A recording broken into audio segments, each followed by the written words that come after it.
ধরুন আপনাদের জুম্মা মসজিদে জুম্মার দিনে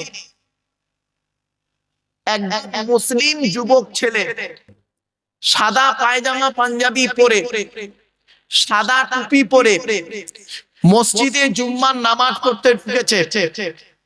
প্রচুর পরিমাণ বাংলা মদ খেয়ে, কি বললাম,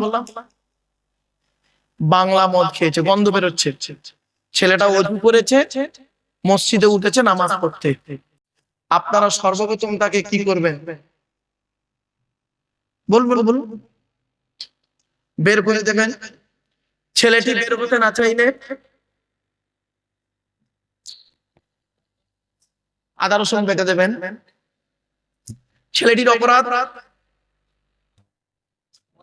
মদ হারাম খাবার, মসজিদ পবিত্র স্থান, হারাম খাবার খেয়ে পবিত্র স্থানে উঠেছে, তাই তাকে বের করে দিলেন। বের হতে চাইলো না, মেরে বের করে দিলেন। সত্যি কত ভালো মানুষ আপনার, হাড়বান মানুষ তো। মানে আমি মাঝে মাঝে মানে কোরআন তেলাওয়াত করতে গিয়ে মুতাশাবিহাত লেগে যায়। মানে মুতাশাবিহাত আলেমরা জানে, হাফেজরা জানে। তো হাড়োয়া, হাবড়া, হাওড়া, তাই তো তিনটে শব্দ আলাদা। হাড়োয়া, হাবড়া, হাওড়া, ঠিক কাছাকাছি শব্দ। তা আপনারা হাড়োয়ার মানুষ তো, কত ভালো মানুষ আপনারা। মদখোরকে মসজিদ থেকে মেরে বের করে দিলে, আর সুদখোরকে মসজিদ সেক্রেটারি বানিয়ে দিলে। বাহ বাহ বাহ, আজীব ধর্ম। মদখোরকে মসজিদ থেকে মেরে বের করে দিলে, আর জেনারেটরকে মসজিদের সভাপতি বানিয়ে দিলে। কেন? যেদিন মসজিদের ঢালাই হয় সেদিন 1 লক্ষ টাকা উনি দিয়েছিলেন, তাই যে হয় কোটিপতি তারে বানান সভাপতি। ও হলো আপনাদের খাতায় সভাপতি, আল্লাহর কোরআনের খাতায় সভাপতি নয়। চলো, আসলে আমরা এমন মানুষ না, আমরা এমন মানুষ নিজের পাপের বাটখারা দিয়ে অন্যের পাপ ওজন করি। আমার ভাষা বুঝতে পারছেন ভাই? বুঝতে পারছেন আমার ভাষা? হ্যাঁ, বাটখারা বোঝেন? বাটখারা, নিজের পাপের বাটখারা দিয়ে নিজের পাপ কোনোদিন ওজন করিনি, অন্যের পাপ ওজন করি। আমরা এমন মানুষ, আমরা এমন মানুষ না। দুধওয়ালা লোকের বাড়ি বাড়ি দুধ কিনে কেউ খেতে চায় না। মদ ও মোটর সাইকেলে তেল পুড়িয়ে মদ খেয়ে মারামারি করে হাড়োয়া থানার ভিতরে লকআপের মধ্যে হাজী সাহেবের বেটা রমজান মাসে চুম মেরে বসে আসে। দুধওয়ালা কোথায় গেছিল? বল। ওর বাড়ি গেছিল। আমরা এমন মানুষ না, দুধওয়ালাকে মারি, দুধে পানি দিসনি তো, আর মদে পানি ঢেলে খায়। আমরা এমন মানুষ না,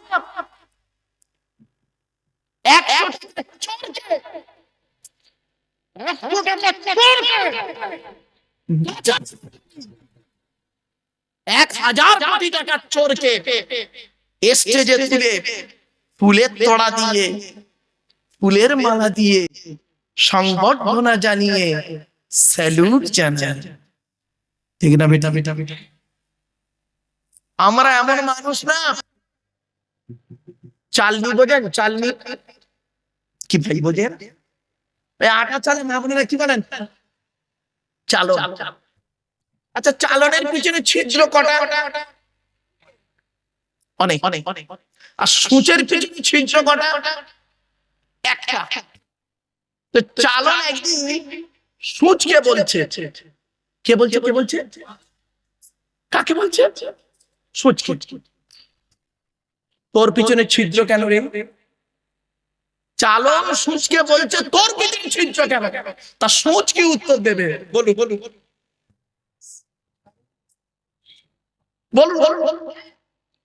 সূচ এটাই বলবে, আমার তো একটা, আর তোর।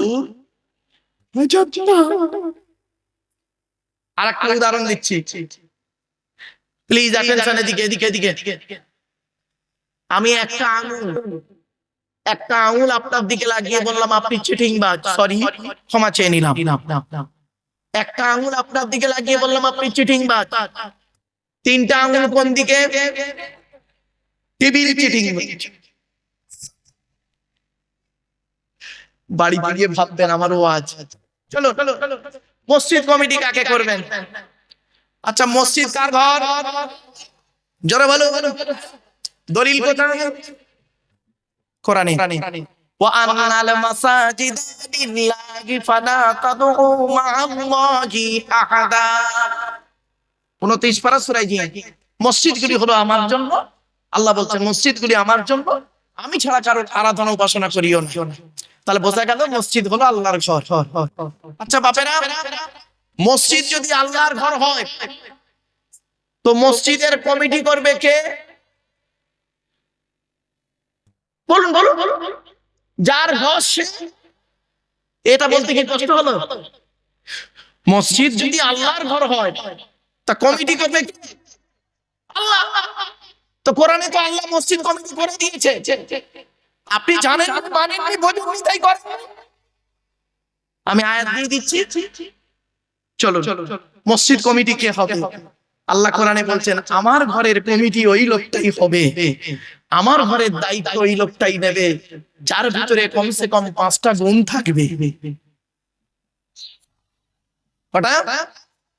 আয়াতটা পড়ি, মনে রাখবেন। ইন্নামা ইয়া'মুরু মাসাজিদাল্লাহি মান আমানা বিল্লাহি ওয়াল ইয়াউমিল আখির ওয়া আকামাস সালাতা ওয়া আতাজ যাকাহ ওয়া লাম ইয়াখশা ইল্লাল্লাহ ফাআসা উলাইকা আন ইয়াকুনু মিনাল মুহতাদিন। 10 নম্বর পারার 8 নম্বর পৃষ্ঠার 9 নম্বর লাইন, সূরার নাম সূরা তাওবার 18 নম্বর আয়াত। আল্লাহ বলছে মসজিদের দায়িত্ব তারাই নেবে যাদের মধ্যে কমসে কম 5টা গুণ থাকবে। 1 নাম্বার হলো মান আমানা বিল্লাহ, যে ব্যক্তি 100% আল্লাহকে বিশ্বাস করবে। 2 নাম্বার হলো ওয়াল ইয়াউমিল আখির, কিয়ামতকে 100% বিশ্বাস করবে। 3 নাম্বারটা খুব ইম্পর্টেন্ট, ওয়া আকামাস সালাত, 5 ওয়াক্ত নামাজ আদায় করবে। অনেক মসজিদ কমিটি 5 ওয়াক্ত নামাজ পড়ে না, ঠিক না? কেন তাকে কমিটিতে রেখেছেন? কিয়ামতের মাঠে চলুন, এই মাঠে আর দেখা হবে না, কিয়ামতের মাঠে আদর্শন ঘটবে। কমিটি হওয়া স্বাদ মিটে যাবে। 4 নাম্বার হলো ওয়া আতাজ যাকাত, যাকাত আদায় করতে হবে। যদি যাকাত ফরজ হয় আদায় করবে, গরীব হলে আদায় করতে হবে না, কোরআন বলছে। 5 নাম্বার হলো ওয়া লাম ইয়াখশা ইল্লাল্লাহ, আল্লাহ ছাড়া কাউকে ভয় করবে না। এই 5টা গুণ যার মধ্যে থাকবে ওই ব্যক্তি মসজিদ কমিটি হওয়ার যোগ্য ব্যক্তি। আমি বলিনি, কোরআনে আয়াত দিয়ে বলে দিলাম। মানা না মানা আপনাদের ব্যাপার। চলো তাই এজন্য অনুরোধ করে বলে যাচ্ছি, শুরু করেছিলাম দরুদ শরীফ থেকে চলে এসেছিলাম, মনে পড়ছে? এজন্য দরুদ শরীফ যখন পড়বেন আন্তরিকতা নিয়ে দরুদ শরীফটা পড়বেন। আল্লাহুম্মা সাল্লি আলা সাইয়্যিদিনা মাওলানা মুহাম্মদ ওয়া আলা আলি, ওয়ালা আলে নয়, ওয়ালা আলে বলবেন না, ওয়া আলা আলি সাইয়্যিদিনা মাওলানা মুহাম্মদ। একবার উচ্চ আওয়াজে দরুদ। আল্লাহুম্মা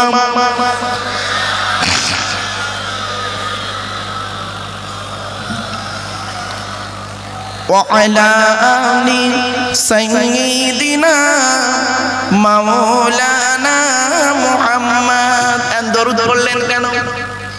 লাভ কি লস কি, ঠিক না বেটি? জানতে হবে না? চলো দরুদ পড়লে লাভ কি, না পড়লে লস কি, হাদিসগুলো শুনে নিন। এখন দরুদ পড়তে হবে নবীর উপরে, তার দলিল কি? 22 নম্বর পারা 5 নম্বর পৃষ্ঠা 6 নম্বর লাইন, সূরার নাম সূরা আযাবের 56 নম্বর আয়াত। ইয়া আইয়ুহাল্লাযীনা আমানু, হে ঈমানদার বান্দাগণ, সাল্লু আলাইহি, তোমরা নবী মুহাম্মদের উপরে দরুদ পেশ করো, ওয়া সাল্লিমু তাসলিমা, এবং নবীর প্রতি আন্তরিকতার সঙ্গে সালাম প্রেরণ করো। তারা কোরআন থেকে দলিল পেলাম নবীর উপরে দরুদ পড়তে হবে। হাদিস কি বলছে বা দেখে নিন।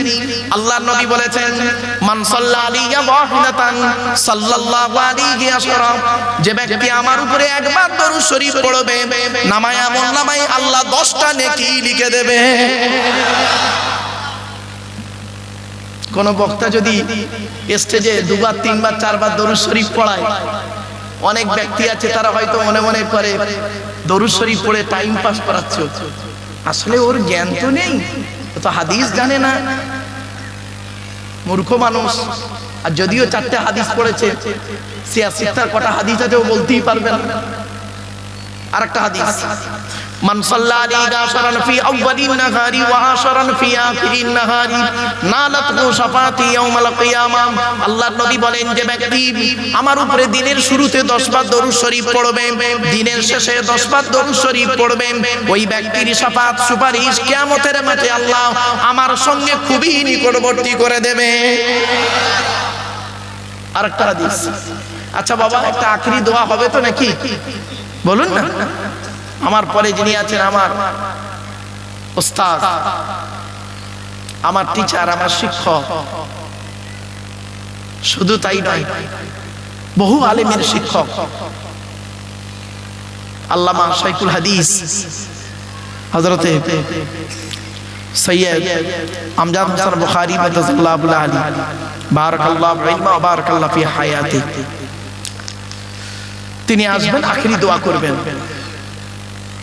তো একটা কথা আপনাদের বলি, এখন এই দোয়াটা আল্লাহর দরবারে কবুল হবে বুঝবেন কি করে বলুন তো দেখি? বলতে পারবেন কেউ? আরে বলুন হ্যাঁ না, একটু উত্তর দিন। আসলে আমি উত্তর না দিলে, রেসপন্স না করলে না, আপনারা রেসপন্স করুন, তাহলে আমার বলতে ভালো লাগবে। দেখবেন একজন টিচার যখন ক্লাসে ক্লাস করতে যায়, ক্লাসে যখন ক্লাস করতে যায়, ম্যাথ করাচ্ছে, ধরুন ম্যাথ করাতে করাতে বললে, এই তোরা বুঝতে পেরেছিস? স্টুডেন্টরা যদি বলে হ্যাঁ স্যার, তখন টিচারের পড়ানোর মানসিকতা বেড়ে যায়, ঠিক না বেটা? আর যদি স্যার পড়াতে পড়াতে যদি বলে তোরা বুঝতে পেরেছিস, আর স্টুডেন্টরা সব চুপ করে থাকে না, তখন টিচারটার মনটা ভেঙে যায়। তোর ঘোড়ার ডিম, আমার পড়ানোটাই বুঝতে পারছে না, ঘন্টাটা কখন পড়বে, চলে যাবে। আমি এটাকে একটা ক্লাস বলে মনে করি। 2.5-3 ঘন্টার একটা ক্লাস করব, 2.5-3 ঘন্টার একটা ক্লাস, ব্যাস। এই ক্লাসের মধ্যে অনেক কিছু শেখা হবে, জানা হবে, বোঝা হবে। জলসা কেন দেন? জলসা দেওয়ার উদ্দেশ্য হলো 3টে। কটা বাবা? 3টে। কি কি? 1 নাম্বার, অজানাকে জানা। কি বললাম? কি অজানা জানা? একটু ধৈর্যের পরিচয় দিয়ে নিজেরাই বুঝতে পারবেন কি অজানা জানা। 2 নাম্বার, ভুল সংশোধন করা। কি ভুল সংশোধন হবে? একটু ধৈর্যের পরিচয় দিয়ে একটা একটা করে সব বেরিয়ে যাবে। 3 নাম্বার, কিছু পরামর্শ নিয়ে নেওয়া। কি পরামর্শ দেব? আমি ব্যক্তিগত কোনো মতামত আপনাদের সঙ্গে শেয়ার করব না। আমার হাতেই রয়েছে according to Islamic law, not only according to Indian law, according to Islamic law. এটি একটি আইনের কিতাব, মারাত্মক কিতাব। এই কিতাব আল্লাহর বাণী, এখান থেকে কিছু পরামর্শ আপনাদেরকে দেব। আর এই কিতাব যার উপরে নাযিল হয়েছিল তিনি হলেন বিশ্বনবী মুহাম্মদ সাল্লাল্লাহু আলাইহি ওয়াসাল্লাম। তার মুখস্থিত বাণী কথাকার সমর্থনকে হাদিস বলে, সেখান থেকে কিছু পরামর্শ আপনাদেরকে দেব, ব্যাস। এই 3টে কারণে জলসা দেওয়া হয়। শুনে নিন, একটু ছোট্ট করে একটা উদাহরণ দিয়ে দিচ্ছি। পৃথিবীতে মোট নবী এসেছেন কটা জানেন? 1,24,000। কত বললাম? রসুল এসেছেন কটা? 313 অথবা 315 জন। কিতাব এসেছে কটা? 104টা। কত? 104টা। 100টা হলো সহিফা, ছোট ছোট চিরকুট। কাদের উপরে কটা এলো? শুনে নিন একটু। আদম নবীর উপরে এসেছে 10টা। 10টা।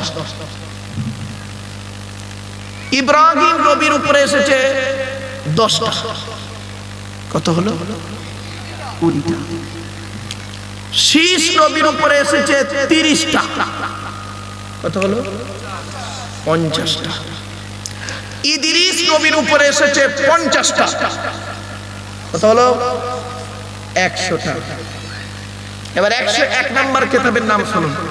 4টা হলো বড় বড় কিতাব, পৃথিবীর সবথেকে বড় কিতাব, আকারে বড়, নাম হলো তার তাওরাত। হিব্রু ভাষায় নাযিল হয়েছিল মুসা নবীর উপরে 40 দিন ধরে 1000 পারা। কত কত? এগুলো মনে রাখবেন। 1000 পারা বিশিষ্ট 40 দিন ধরে হিব্রু ভাষায় মুসা নবীর উপরে তুর পাহাড়ে তাওরাত নাযিল হলো। যেদিন শুরু হয়েছিল সেদিন ছিল রমজান মাসের 6 তারিখ। 102 নম্বর কিতাব, কিতাবটার নাম হলো জবুর কিতাব। গ্রিক ভাষা। কোন ভাষা? এগুলো মনে রাখবেন। জবুর কিতাব গ্রিক ভাষায় দাউদ নবীর উপরে 150 পারা বিশিষ্ট, কত পারা? 150 পারা বিশিষ্ট নাযিল হয়েছে কবে? রমজান মাসের 8 তারিখে। তাহলে 102 নম্বর কিতাব। 103 নম্বর কিতাব, কিতাবটার নাম হলো ইনজিল। সুরিয়ানি ভাষা। কি ভাষা? সুরিয়ানি ভাষা। ঈসা নবীর উপরে 27 পারা বিশিষ্ট রমজান মাসের 18 তারিখে নাযিল হলো। 104 নম্বর কিতাব,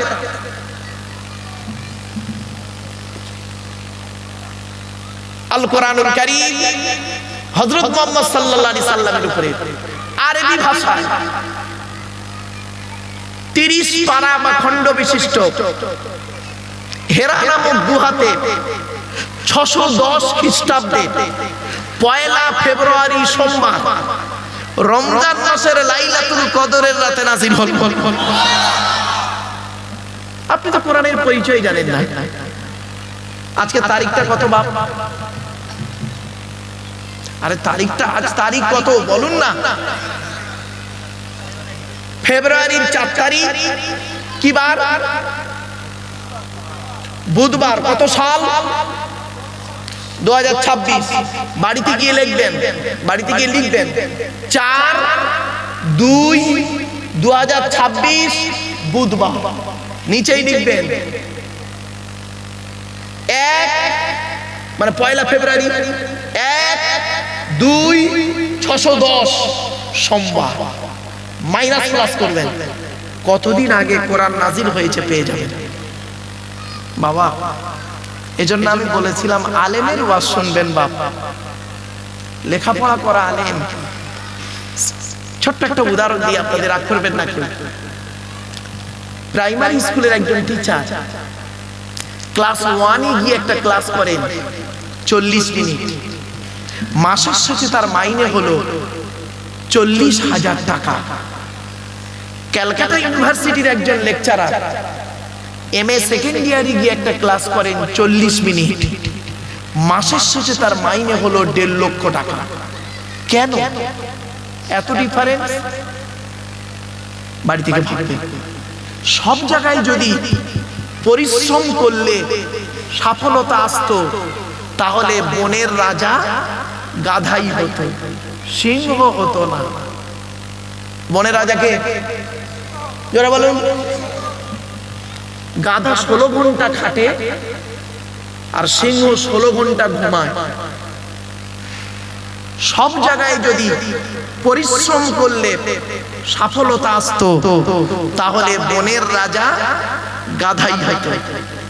ছোট্ট একটা উদাহরণ দিচ্ছি, দেখি উত্তরটা দেন তো দেখি। আপনাদের কাছ থেকে উত্তরটা নেব আমি। একদিন আমি স্টুডেন্টদেরকে এই প্রশ্নটা করেছিলাম। বলুন দেখি, একটা প্রশ্ন করছি, সে প্রশ্নটা আপনাদেরকেও করছি, আপনারা নিজের থেকে উত্তরটা দেন।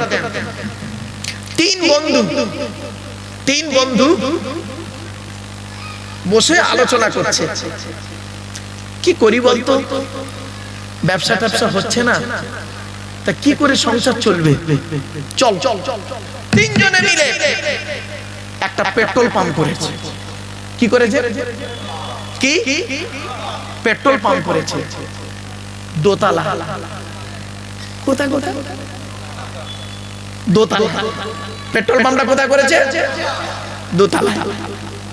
6 মাস হয়ে গেছে, 1 লিটার তেলও বিক্রি হয়নি। স্বাভাবিক। 6 মাস পরে 3 বন্ধু আবার মিটিং এ বসছে, বসে বলছে এ তেলের ব্যবসা খারাপ, এতে প্রচুর লস, এই ব্যবসা বন্ধ কর। তা কি করব? চল তেলের পেট্রোল পাম্প বাদ দিয়ে হোটেল, রেস্টুরেন্ট। তা পেট্রোল পাম্প বন্ধ করে দিয়ে হোটেল করেছে। 6 মাস হয়ে গেল, একটাও খরিদ্দার আসলো না। কেন বলো? এতগুলো শ্রোতা বসে আছে, উত্তরটা দেন। আরে রেস্টুরেন্ট তো দোতলায় করেছে, অসুবিধা কি আছে? বলেন বলেন, প্রশ্ন আবার করবো? হ্যাঁ, ভালো করে বুঝে নিন, শিখে নিন। ওয়াজটা হচ্ছে বোঝার জিনিস। বুঝে এই শুনে ওয়াজ কি জিনিস জানেন? শুনে বুঝে প্র্যাকটিক্যাল করার নাম ওয়াজ। আবার বলছি, 3 বন্ধু যুক্তি করে পেট্রোল পাম্প করেছে দোতলা। 6 মাসে 1 লিটার তেলও বিক্রি হয়নি। 3 বন্ধু আবার ওই পেট্রোল পাম্প বন্ধ করে দিয়ে রেস্টুরেন্ট করেছে, হোটেল করেছে। 6 মাস হয়ে গেল, একটাও খরিদ্দার এলো না। কেন?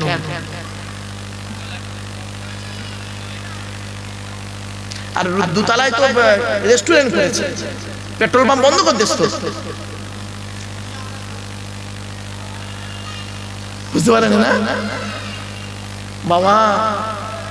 মাস্টার ডিগ্রি ছেলেরা বলতে গিয়ে হেঁপিয়ে গেছে। দেখি উত্তরটা দিয়ে দেবো, এত সময় না নিয়ে উত্তরটা দেবো। এই দেখেন, আচ্ছা পেট্রোল পাম্পটা করেছে কোথায়? দোতলা। সাইনবোর্ডটাই কি প্রথমে লিখেছিল? Petrol pump. এখন ভেতরে হোটেল করেছে, উপরে বাইরে কি লেখা আছে?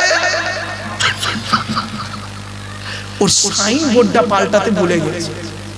সামান্য একটু ভুলের জন্য ওর হোটেলও চললো না, পেট্রোল পাম্প চলে। বাবাজি ওয়াজ কি জিনিস আবার বুঝতে পারছেন? চল চল, অসুবিধা হচ্ছে আপনাদের? আর একটু হবে না? বন্ধ করে দেবো? হবে? একবার তাকবীর দেন, নারায়ে তাকবীর, নারায়ে তাকবীর। একবার দরুদ শরীফ, আল্লাহুম্মা। ভাই জলসার কাগজ নেই? গ্রামের নাম কি?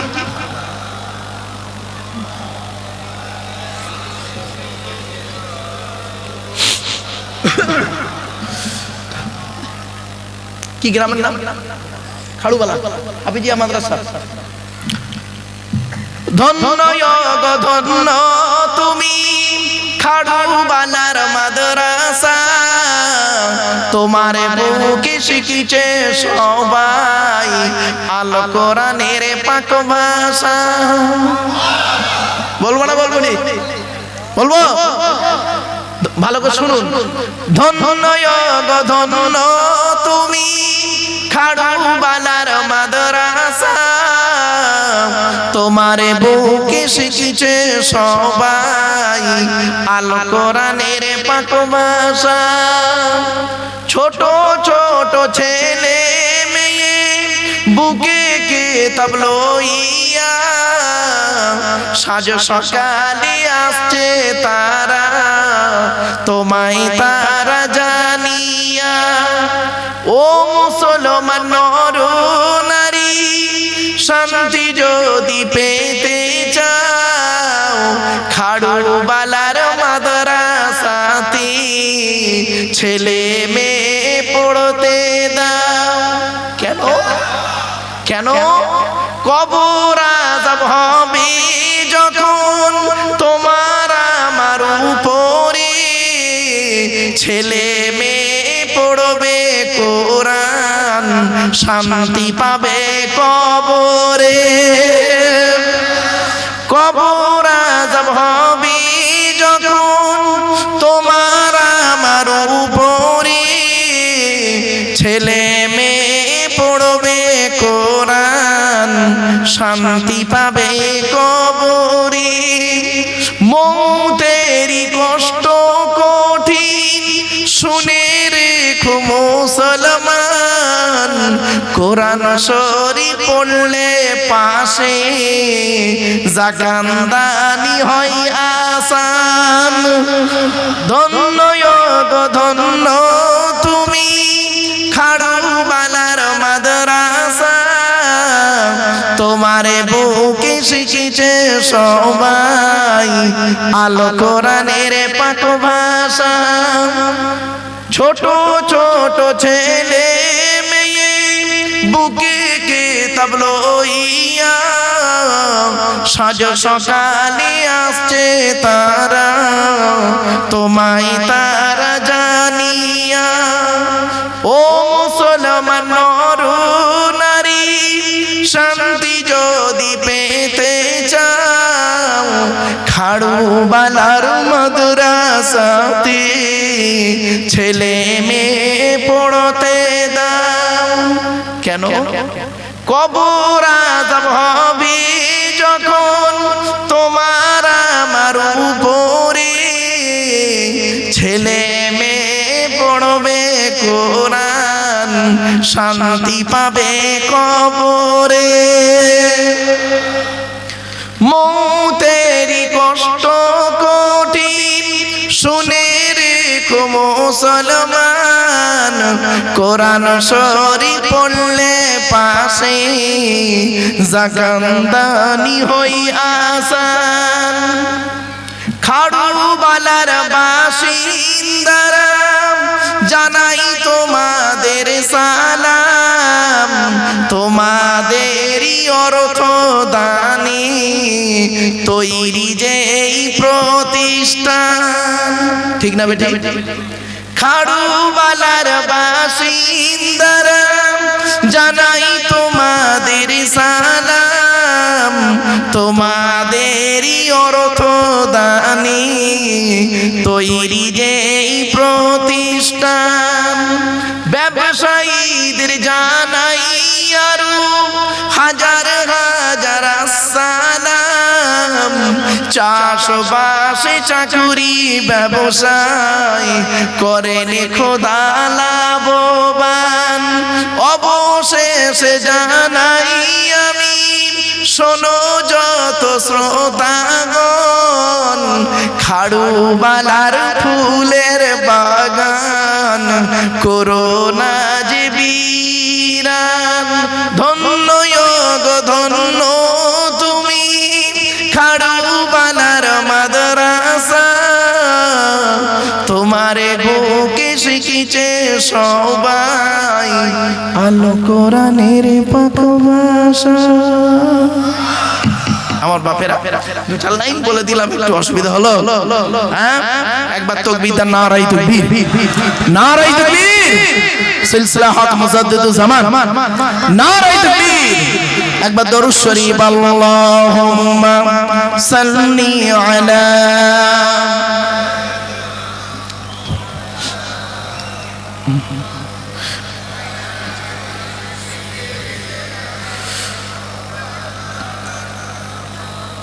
আমার বাপেরা এতক্ষণ আপনাদের কাছে একটা হাদিস বলতে গিয়ে অনেক দূর চলে গেছিলাম। সে হাদিসটা কি মনে পড়ছে? আমি বলেছিলাম একটা কথা, খেয়াল করে দেখুন তো, যে এই যে আখেরি একটা দোয়া হবে, দোয়াটা আল্লাহর দরবারে কবুল হবে কিনা, তাই তো নাকি? এখান থেকে এত দূর চলে গিয়েছিলাম, আবার ব্যাকে এলাম।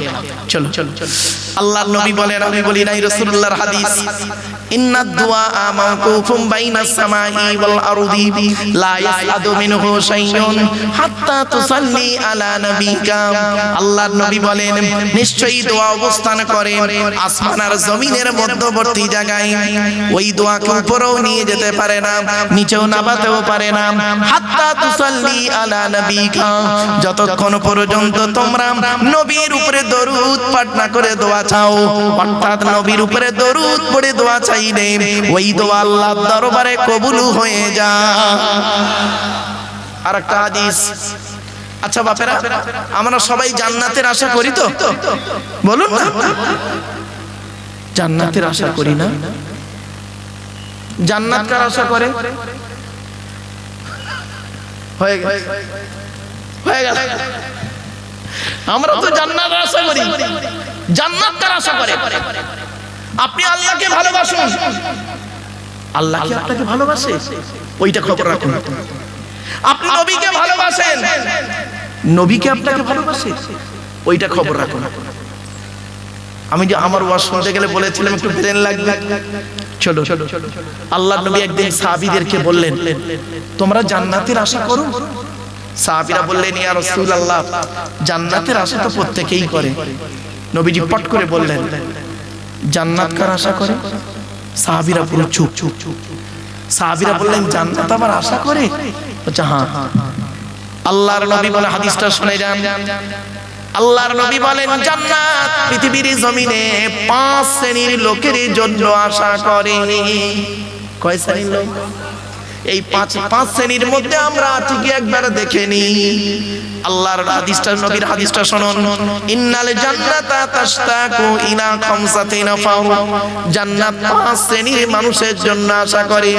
1 নাম্বার হলো তাদিয়াল কোরআন, প্রতিদিন কোরআন তেলাওয়াতকারী আমলকারীর জন্য জান্নাত আশা করে। এজন্য বাবাজিদের বলে যাচ্ছি, বাপ রাতের বেলা যখন ঘুমাবেন ওযু করে ঘুমাবেন, কোরআনের কিছু আয়াত তেলাওয়াত করে ঘুমাবেন। ছোট্ট একটা হাদিস, তার ব্যাখ্যাটাও বলে দিচ্ছি। আল্লাহর নবীর কাছে আরবের মানুষেরা প্রশ্ন করল, হে মুহাম্মদ সাল্লাল্লাহু আলাইহি ওয়াসাল্লাম, তোমার আল্লাহর পরিচয় কি? আল্লাহ নিজেই বললেন, নবী তুমি বলে দাও। নবী তুমি বলো, হুয়াল্লাহু আহাদ, সে আল্লাহ হলেন একক। আল্লাহুস সামাদ, আল্লাহ হলেন অমুখপেক্ষী। আল্লাহ কারোর মুখপেক্ষী নন, সারা পৃথিবী তার মুখপেক্ষী। 3 নাম্বার হলো লাম ইয়ালিদ ওয়া লাম ইউলাদ, আল্লাহ কাউকে জন্ম দেয়নি, আল্লাহ কেউ জন্ম দেয়নি। 4 নাম্বার হলো ওয়া লাম ইয়াকুল্লাহু কুফুয়ান আহাদ, আল্লাহর সমকক্ষ কেউই নেই। আচ্ছা বাবা, এই সূরাটা আপনাদের অনেকের মুখস্থ নেই। আবার বললাম কি করতে, 4টে কারণে বললাম, শুনে নিন। 1 নাম্বার হলো এই সূরাটাই হলো আল্লাহর পরিচয়। গোটা কোরআনের ভিতরে আল্লাহর পরিচয় হলো মাত্র এই 4টে জিনিস। শুনে নিন, আল্লাহর পরিচয় হলো 4টে, নবীদের পরিচয় হলো 3টে, আর আমাদের পরিচয় হলো মাত্র 2টো।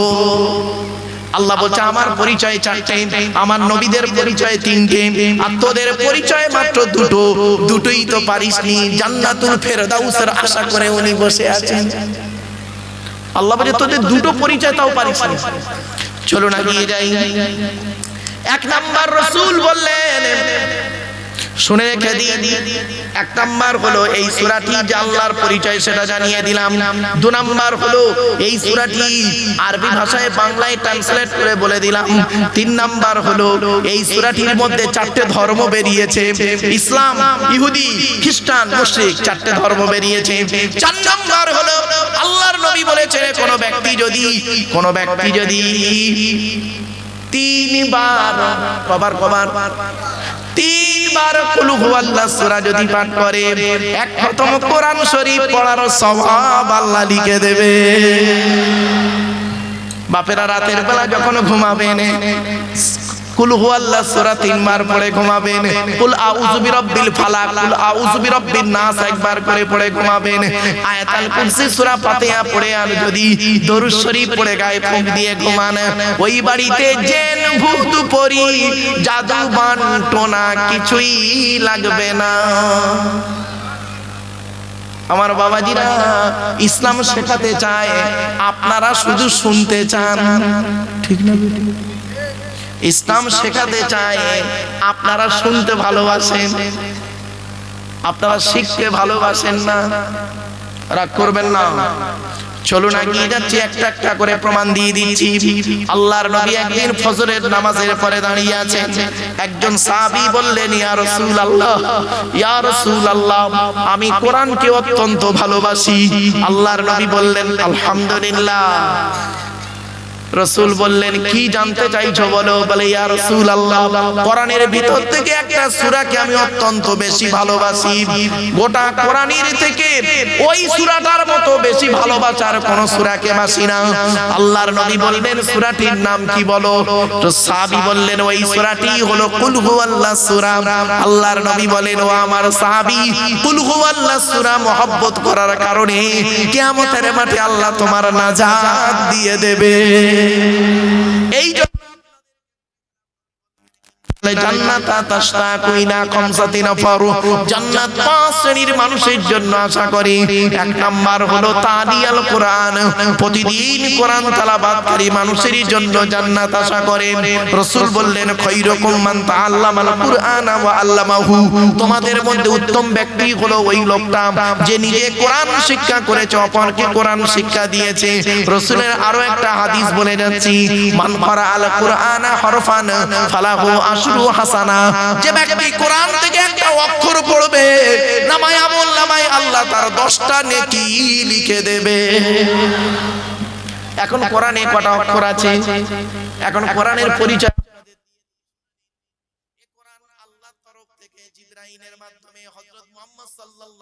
সাল্লামের উপরে আরবের মক্কা নগরের নিকটবর্তী একটি গুহাটির নাম হলো হেরা।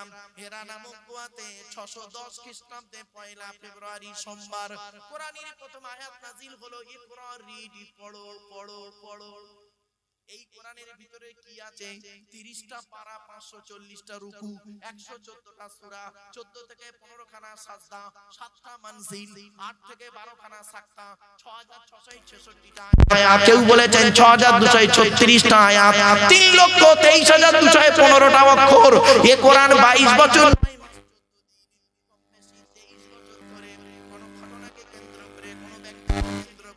বস্তুকে কেন্দ্র করে, কোন জায়গাকে কেন্দ্র করে কোরআনের আয়াতগুলো নাযিল হয়েছে। 6000 আয়াত নাযিল হয়েছে, 12000 জায়গায় নাযিল হয়েছে। কত জায়গার নাম জানেন? শুধু মক্কা আর মদিনাই তো জানেন। ওই সূরার প্রথমে লেখা সূরাতুল বাকারা মাদানিয়া, ওইটুকুই জানেন। 12000 জায়গায় নাযিল হয়েছে এই কোরআনের আয়াত।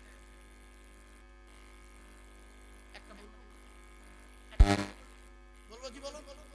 এই দেখেন আল্লাহর নবী একদিন মসজিদে নববীতে বসে আছেন।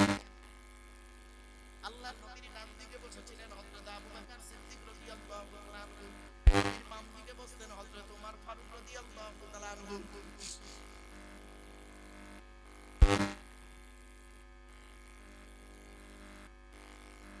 আল্লাহর নবী ডান দিকে বসে আছেন।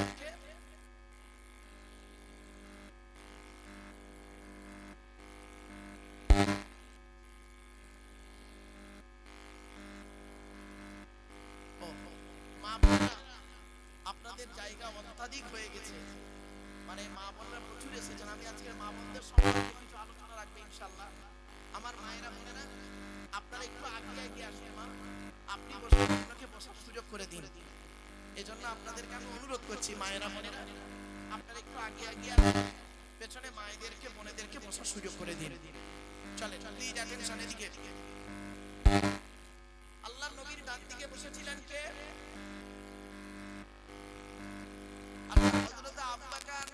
কে হন? শ্বশুর হন। কে? শ্বশুর। আচ্ছা কে বড়, জামাই বড় না শ্বশুর বড়?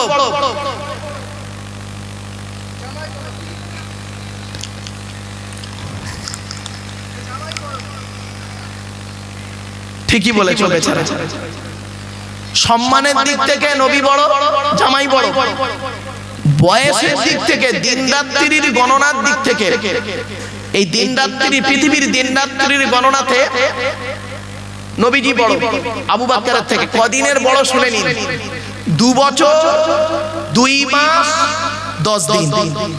কত কত কত এগুলো মনে রাখবেন। আবু বকরের থেকে নবীজি 2 বছর 2 মাস 10 দিনের বড়। যাই হোক, তো হযরত আবু বকর সিদ্দিক রাদিয়াল্লাহু তাআলা আনহু বসে আছেন ডান দিকে। তৎকালীন যুগের মদিনার সবথেকে ধনী লোক, লোকটার নাম কি? হযরতে আমর জামুহ রাদিয়াল্লাহু তাআলা আনহু। কি বললাম বাবা? আমর জামুহ রাদিয়াল্লাহু তাআলা আনহু উনি উহুদের যুদ্ধে শহীদ হয়েছিলেন। ওনার শহীদ হওয়ার 35 বছর পরে ওনার লাশ মোবারক যখন তোলা হচ্ছে, এই কপালে তীর লেগে উনি শহীদ হয়েছিলেন। তো যেদিন ওনার লাশ তোলা হচ্ছিল, সেই দিন সেই কপাল থেকে টাটকা তাজা রক্ত 35 বছর পরেও বেরিয়ে যাচ্ছে। মনে রাখবেন, কয়েকটা দেহ মাটি খেতে পারে না, পচে না মাটিতে। শুনে রাখবেন, কয়েকটা দেহ মাটিতে পচে না, টাটকা থাকে। ওই দেহগুলোর মধ্যে আমাদের একটু দেহ হয় কি দেখুন। এক নাম্বার, নবীদের দেহ মোবারক মাটি খেতে পারে, এখানে কেউ নবী নেই, এক নাম্বারটা বাদ। 2 নাম্বার, শহীদদের দেহ মোবারক মাটি খেতে পারে না, টাটকা থাকে। জোরে বলুন। 3 নাম্বার, মুকাম্মাল কোরআনে হাফেজের দেহ, কি বললাম বাবা? মুকাম্মাল কোরআনে হাফেজের দেহ মাটি খেতে পারে না, টাটকা থাকে। এজন্য ছেলেকে কোরআনে হাফেজ করান, ছেলেকে কোরআনে হাফেজ করান। আপনি কি জানেন হাফেজের গুরুত্ব কি? আপনাদের ধারণা হয় হাফেজ হয়ে কি করবে? তবে আমি অনুরোধ করব, যারা হাফেজ সাহেব হচ্ছে, বাবা তোমরা অন্তত হাফেজ হয়ে খারিজি পড়াশোনা করো। কোরআনটা আরবি ভাষায়, তোমার মাতৃভাষা যেন বুঝতে পারো কোরআন, তাহলে দেখবে জীবনটা ধন্য। আর হাফেজ হয়ে অন্য কাজে গিয়ে ইয়াদ ভুলে যাব না। কঠিন শাস্তি হবে হাফেজ সাহেবদেরকে কিয়ামতের মাঠে। কঠিন শাস্তি রাসূলুল্লাহ বলেছেন, কঠিন শাস্তি দেওয়া হবে হাফেজ সাহেবদেরকে। ওই হাফেজদেরকে কঠিন শাস্তি দেওয়া হবে যারা কোরআন ইয়াদ করে ভুলে গেছে। কোরআন ইয়াদ করে কি হয়েছে? ভুলে গেছে। এত সহজ ভাবলেন? এ কোরআন পৃথিবীর বস্তুর উপর আল্লাহ দিতে